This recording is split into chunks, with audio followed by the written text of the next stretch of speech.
Eu quero ministrar uma palavra ao seu coração nessa noite. E não posso ousar ser o Pio, não tem como, né? Impossível, homem cheio da revelação de Deus. E quando você acha que a revelação já se esgotou, você descobre que ainda não, e tem muito mais.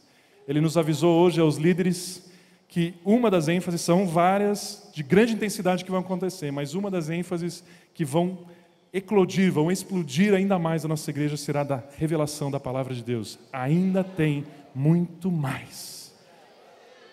E eu tenho que ser inteligente, eu não posso tentar copiá-lo. Eu preciso caminhar em cima daquilo que eu tenho aprendido e como temos aplicado nas nossas vidas. E nós temos ouvido, semana após semana, nesse culto, que nós já temos tudo aquilo que nós precisamos. Você não tem ouvido isso? Tudo aquilo que você precisa, você já tem. A graça já conquistou a você. Já está ao seu acesso, já está à sua disposição.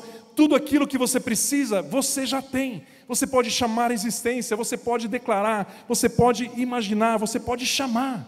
Já está à sua disposição. Tem sido dito isso. Não é apenas o que tem sido dito nesse púlpito, mas é também o que diz a palavra de Deus, que diz assim, 2 Pedro 1,3, o seu divino poder nos deu tudo o que necessitamos para a vida e para a piedade. Por meio do pleno conhecimento daquele que nos chamou para a sua glória e virtude. Tudo aquilo que é necessário, tudo aquilo que nós precisamos, nós já temos. Você crê nisso? Você crê nessa palavra liberada deste lugar? Isso é para você, isso é para a sua vida, isso é assim, isso é verdade, confirmado na palavra de Deus. Você já tem tudo, você não é um carente, você não é um necessitado, você já tem. Você já tem. Agora, isso sendo verdade, isso é verdade, se já recebemos tudo, eu quero convidar você a hoje ter uma atitude nessa mensagem, nesse pensamento um pouco diferente.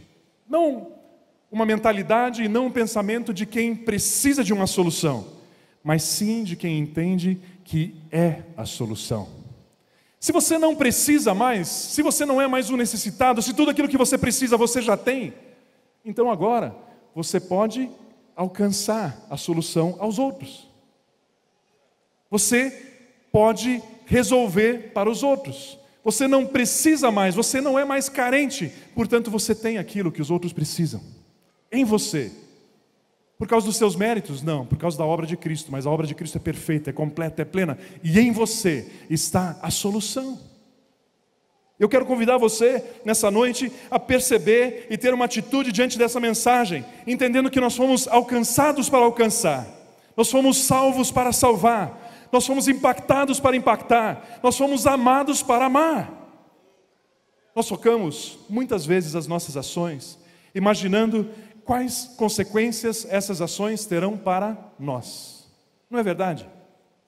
Eu vou fazer isso, eu vou agir dessa forma, eu vou conversar com essas pessoas, eu vou ter essas atitudes, porque o resultado dessas minhas ações vão ter esse resultado para mim.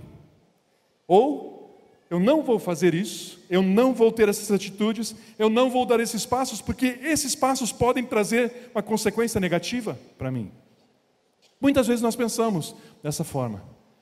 Mas se o resultado, se aquilo que nós temos não é consequência das nossas ações e dos nossos méritos, temos pela graça, temos a bênção pela graça, temos o favor de Deus pela graça, está na hora de nós começarmos a pensar que nós já recebemos, que nós já fomos justificados, que nós já fomos santificados, não existe mais condenação sobre as nossas vidas. E, portanto, as nossas ações devem focar nas consequências que elas terão para os outros. Eu busco a santificação, não porque eu quero ser santo. Eu busco a santificação porque dessa forma outros alcançarão, outros verão a Deus. Nós aprendemos no retiro, o Alessandro trouxe esse pensamento muito importante. A palavra de Deus diz que sem a santificação ninguém verá a Deus. E nós pensamos, então eu tenho que ser santo, porque senão eu não vou ver Deus. E não é disso que o texto está falando.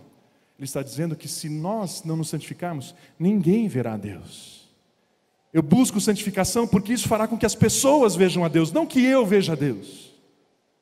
Nós precisamos pensar em quais são as consequências das nossas ações para os outros. Os outros serão abençoados, os outros serão alcançados, os outros serão amados, os outros serão salvos, os outros serão curados.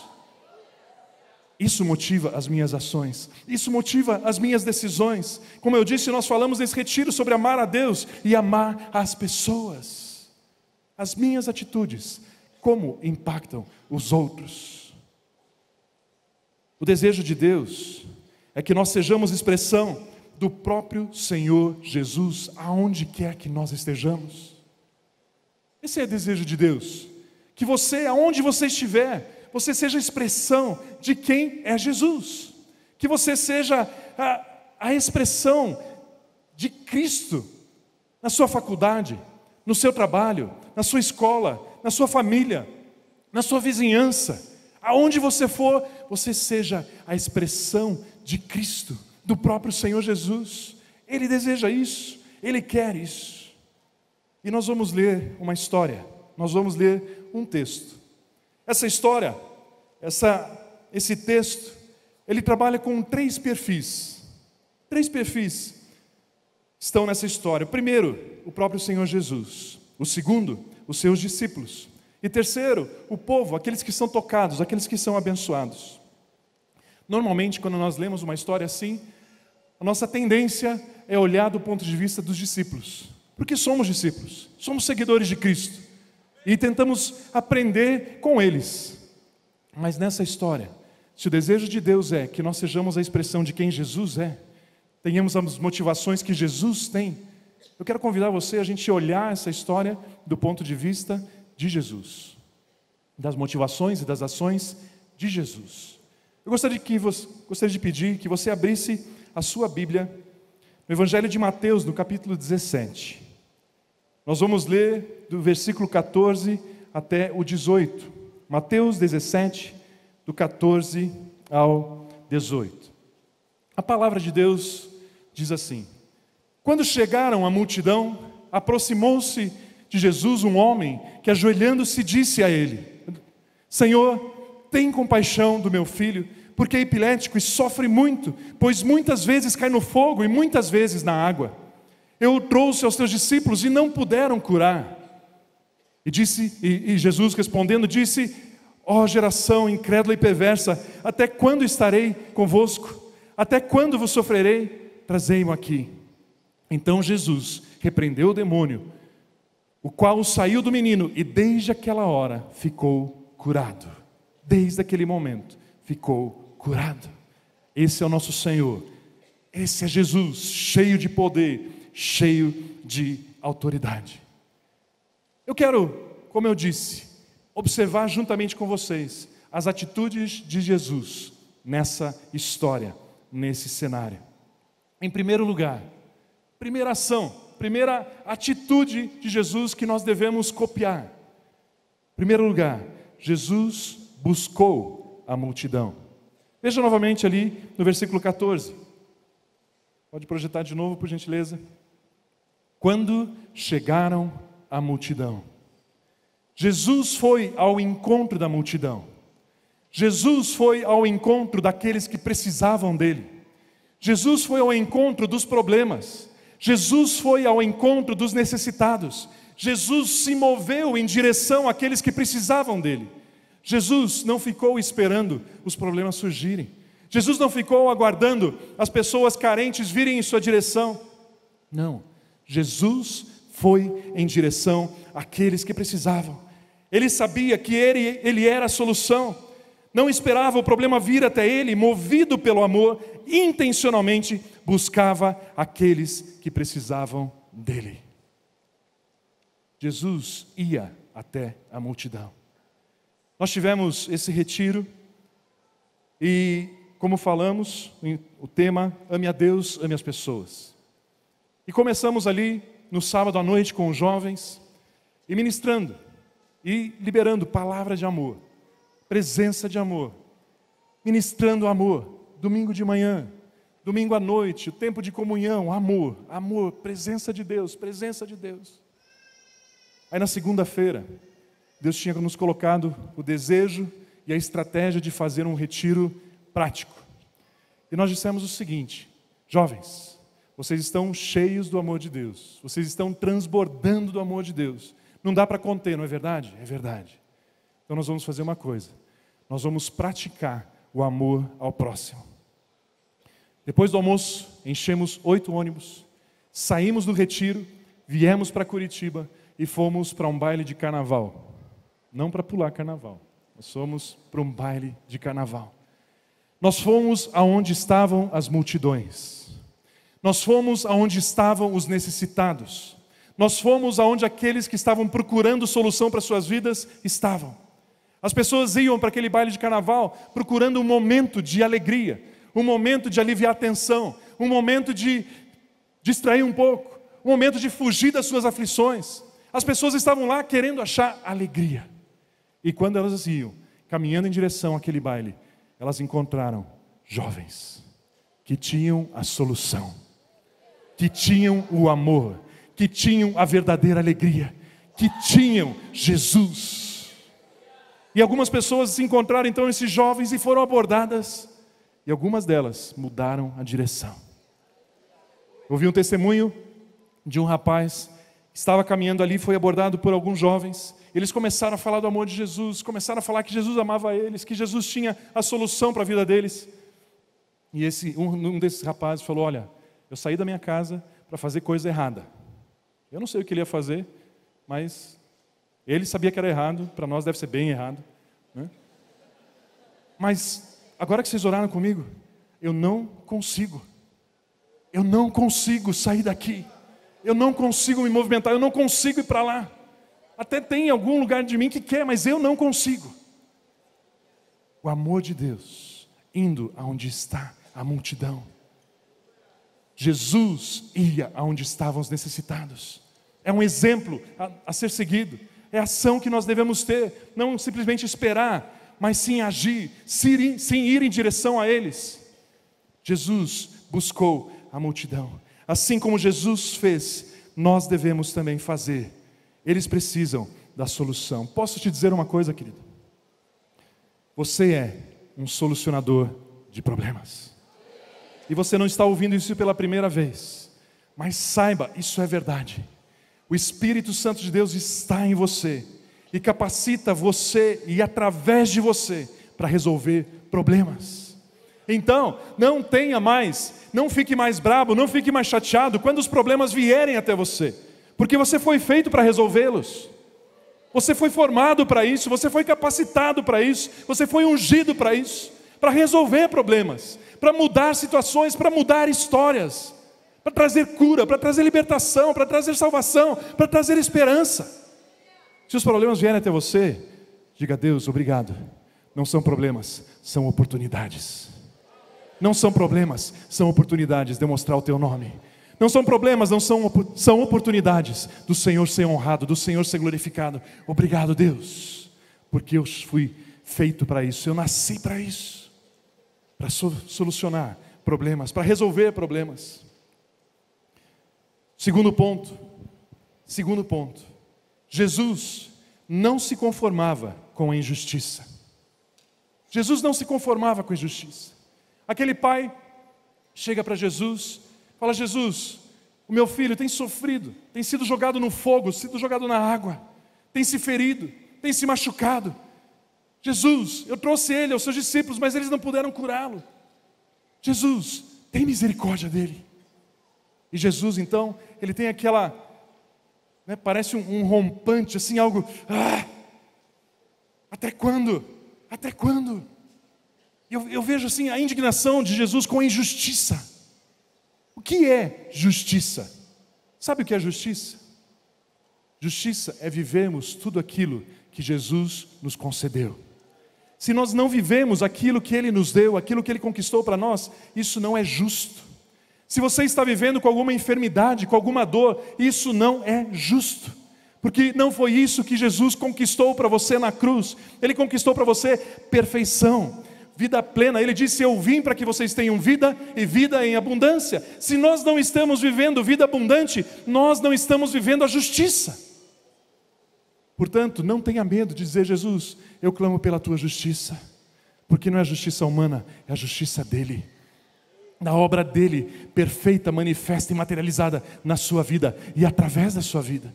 E quando Jesus viu que aquela situação não era justa, aquele menino estava sofrendo, Jesus fala: ei, até quando? Se a gente for contextualizar, queridos, tudo que tem sido liberado nesse púlpito, de uma vida maravilhosa, uma vida tremenda. Às vezes algumas pessoas dizem: não, mas é bom demais para ser verdade, e preferem crer na incapacidade do que crer na possibilidade do que Jesus tem dado a nós. Até quando? Até quando não vamos crer? Até quando vamos duvidar daquilo que Jesus fez por nós? Até quando vamos duvidar do tamanho da bondade dele pelas nossas vidas? E até quando nós vamos duvidar da bondade dele para a vida dos outros? Ele ama a você, Ele ama ao que está perdido nas ruas, Ele ama cada um de nós, e Ele colocou em nós, em você, em mim, a solução, em você, na sua boca, está a solução. Ele diz: ei, até quando você não vai crer nisso? Creia, porque eu em você vou mudar a sua história, a sua família, o seu trabalho, os seus relacionamentos. Aquelas pessoas que estão perto de você, as pessoas que estão longe de você, elas serão tocadas e transformadas em você, por causa da minha vida, da minha obra em você. Creia. Até quando? Queridos, até quando nós vamos resistir a isso? Não vamos resistir a isso. Fomos chamados para restaurar essa cidade. Fomos chamados para transformar essa cidade em nós, amando as pessoas. Curitiba será transformada, Paraná será transformado, o Brasil será salvo. Em você está essa unção. Em você é solucionador. Não deixe, não permita que a dor alheia passe insensível por você. Não considere que isso é normal, que isso é assim. Não deixe o necessitado ao largo. Não deixe. Seja ousado. O poder de Deus que está em você resolve problemas. O reino de Deus não é comida nem bebida, mas é justiça, paz e alegria no Espírito Santo. Justo é viver o que Jesus conquistou. Em terceiro lugar, meu terceiro ponto: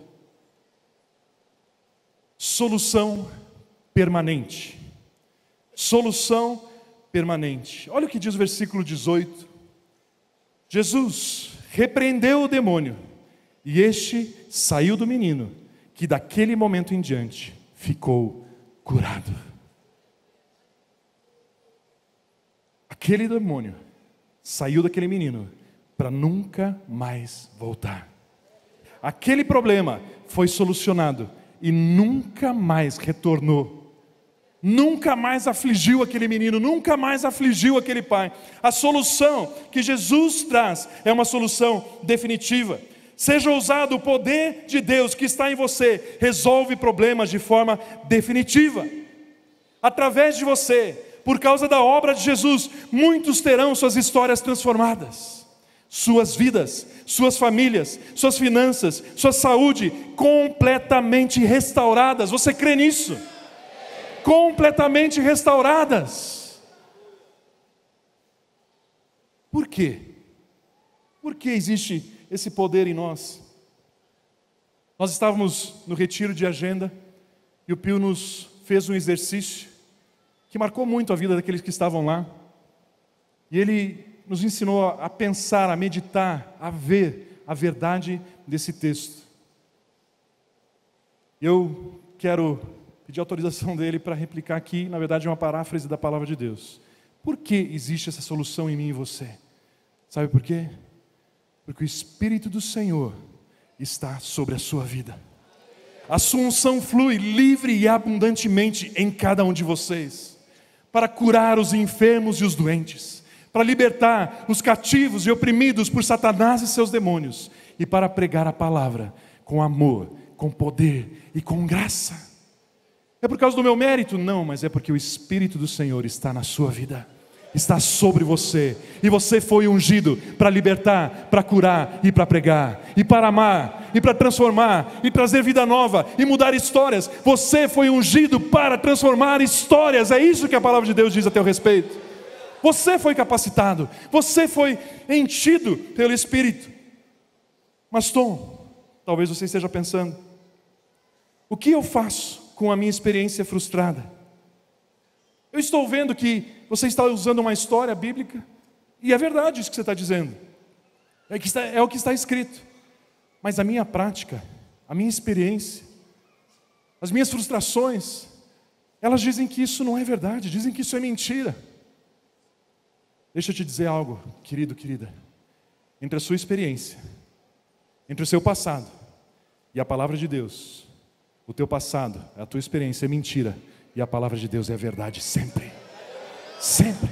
A minha experiência não bate, não importa. A palavra de Deus diz: você foi ungido, você foi capacitado, você é mais do que vencedor. Essa dúvida que você tem é a mesma dúvida que os discípulos tiveram. Eu quero concluir chamando a sua atenção para a sequência da história. Os discípulos tiveram esse mesmo questionamento. Eles perguntaram, versículo 19: então os discípulos aproximaram-se de Jesus em particular e perguntaram: por que não conseguimos expulsá-lo? E ele respondeu: porque a fé que vocês têm é pequena. Eu asseguro que, se vocês tiverem fé do tamanho de um grão de mostarda, poderão dizer a este monte: vá daqui para lá, e ele irá. Nada será impossível para vocês. Nada será impossível para vocês. Eu tenho dúvida, eu não entendo, a minha experiência não bate. Deixa eu te dar conselhos. Não deixe a dúvida entrar no teu coração. Não deixe a experiência, a sua experiência, julgar a palavra. Use a palavra para estabelecer um veredito para a sua história. Deixa eu repetir. Não permita que a sua experiência julgue a palavra. A sua experiência é menor do que a palavra. Não pode julgar a palavra. Use a palavra para trazer um veredito à sua história, à sua vida.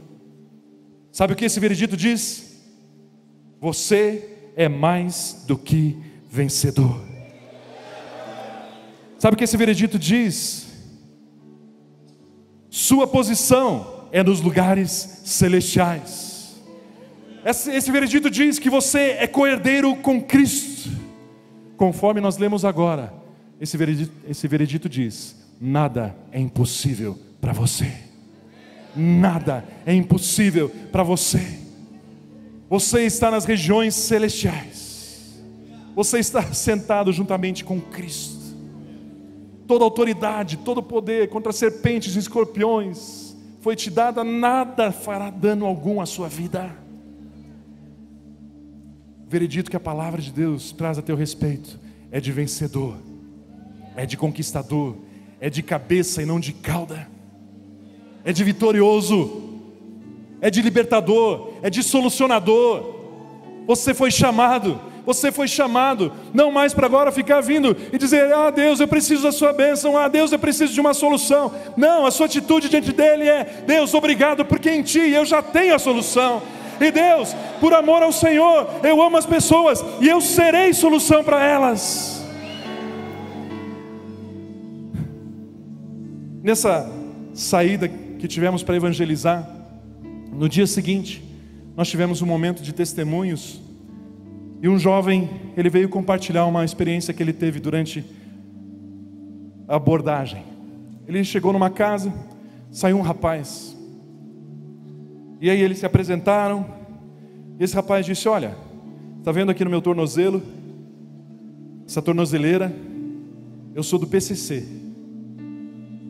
Eu estou preso, eu não posso sair de casa. E esse jovem então começou a simplesmente destilar, derramar do amor de Deus naquela vida. Poucos minutos de conversa, este rapaz disse: eu quero mudar de vida, eu quero transformar minha vida. Eu estava pensando, imaginando a história desse rapaz. Possivelmente nasceu numa família desestruturada, família desconstruída, um lar destroçado. Possivelmente não pôde frequentar as melhores salas de aula. Provavelmente teve relacionamentos que foram distorcendo o seu caráter. Talvez a sua educação, não sei, provavelmente não foi a melhor das educações que os pais puderam dar. Na sua adolescência, esse menino começou a possivelmente sofrer falta, escassez. E aí talvez ele olhava para casa e via: meu pai tenta fazer certo, minha mãe tenta fazer certo, e aquele cara que eu conheço, meu vizinho, que trafica drogas, ele tem um carro melhor, ele tem uma casa melhor, ele tem uma televisão melhor. Quer saber? Acho que eu vou tentar esse negócio. E ele começou a se envolver, ele começou a ter essa influência, essa cultura, essa opressão na sua vida, distorcendo quem ele era, porque ele foi feito por Deus, ele foi feito de forma perfeita. Mas essa influência de anos e anos e anos, décadas, dia após dia, dia após dia, dia após dia, distorceram a cultura, o caráter, quem esse rapaz entendia ser.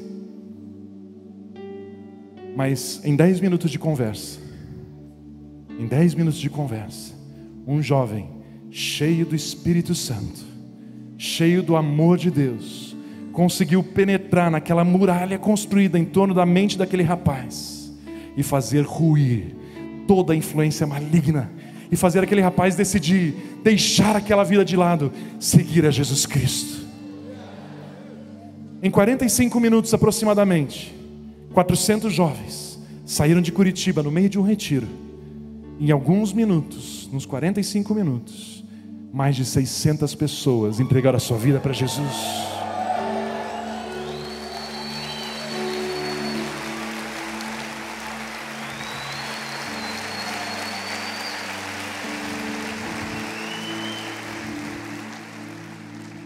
Sabe por quê? Porque eles decidiram fazer o que Jesus fazia. Eles decidiram ser expressão de quem o Senhor é, aonde eles estão. Eles decidiram ir às multidões. Eles decidiram deixar de lado a piscina térmica, o spa, a sauna, o tobogã que a gente montou lá para eles. Abriram mão disso e disseram: nós vamos nos importar mais com as pessoas do que com a gente. Eles não deixaram a dor ser insensível a eles. E eles foram, e eles alcançaram a solução àquelas vidas. O tema da minha mensagem não falei até agora, mas o meu pensamento para a sua vida, e o meu desafio para cada jovem, para cada membro da igreja, é mergulhar no amor a Deus e amor às pessoas. O tema dessa mensagem é: isso é que é viver. Isso é que é viver. Essa paixão, esse amor a Deus, esse amor às pessoas. Saber que fomos alvos da sua misericórdia e por isso agora nós somos instrumentos para alcançar a misericórdia. Saber que Ele é a luz do mundo, mas como Ele está em nós, agora nós somos a luz do mundo. Ele disse isso: vós sois a luz do mundo. E aonde a luz vai, as trevas vão embora. Aonde a luz vai, as trevas não podem permanecer. O meu desafio hoje para você: saiba que tudo aquilo que tem sido dito aqui é verdade. Você já é vencedor, você já é rei, você já é sacerdote. E por isso, assuma essa posição e não fique mais buscando a sua solução, porque você já tem. Busque agora ser solução para o próximo. Ame a Deus, ame as pessoas. Isso é que é viver.